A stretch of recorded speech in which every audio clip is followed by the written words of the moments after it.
जब इंदिरा गांधी को लगा कि हमारी चोरी पकड़ी गई, अब हमारा सत्ता जा सकता है और हमें जेल हो सकती है, तो अपने सत्ता को बचाने के लिए इंदिरा गांधी जी ने इमरजेंसी लगवा दिया। उस इमरजेंसी में लगभग 10,000 से ज्यादा लोग मारे। नमस्कार दोस्तों, 25 जून 1975 वो तारीख जब आधी रात को देश में आपातकाल की घोषणा की गई।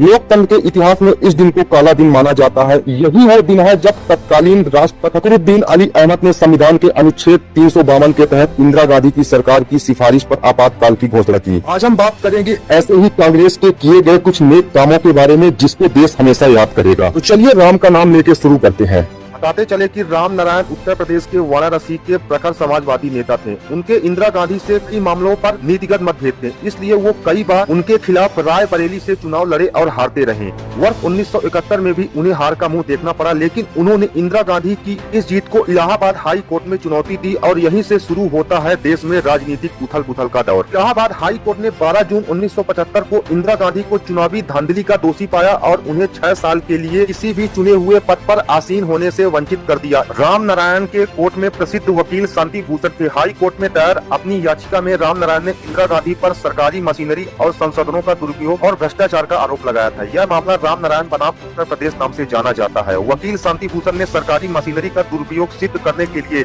यह उदाहरण दिया। प्रधानमंत्री के सचिव यशपाल कपूर थे। यशपाल कपूर ने राष्ट्रपति द्वारा उनका इस्तीफा मंजूर होने से पहले इंदिरा गांधी के लिए काम करना शुरू कर दिया था, जो कि सरकारी मशीनरी का दुरुपयोग का पुख्ता सबूत था। उस समय इलाहाबाद हाई कोर्ट के जज जगमोहन लाल सिन्हा ने अपने फैसले में माना कि इंदिरा गांधी सरकारी मशीनरी और संसाधनों का दुरुपयोग किया है, इसलिए जन प्रतिनिधित्व कानून के अनुसार उनका संसद चुना जाना अवैध है। तो चलिए भैया मेन टॉपिक की बात करते हैं। हमारे देश की प्रिय प्रधानमंत्री इंदिरा गांधी ने आखिर क्यों इमरजेंसी लगाई? क्या देश में बिना इमरजेंसी लगाए इसका कोई सोल्यूशन नहीं निकाला जा सकता था? जैसे कि आप सबको पता ही होगा कि इंदिरा गांधी जी के कहने में देश में इमरजेंसी लगाई गई, तो उसमें लगभग 1 लाख लोगों को जेल में बंद कर दिया गया था और 6,000 लोगों की नसबंदी करा दी गई थी और लगभग 3,000 महिलाओं के साथ दुष्कर्म हुआ था और विपक्षी पार्टियों के सभी नेताओं को जेल में बंद कर दिया गया था। वाह, गांधी परिवार के लिए एक ताली तो बनती है। ताली इसलिए भैया कि अपनी गद्दी बचाने के लिए और खुद को बचाने के लिए देश लूटे तो लूट जाए,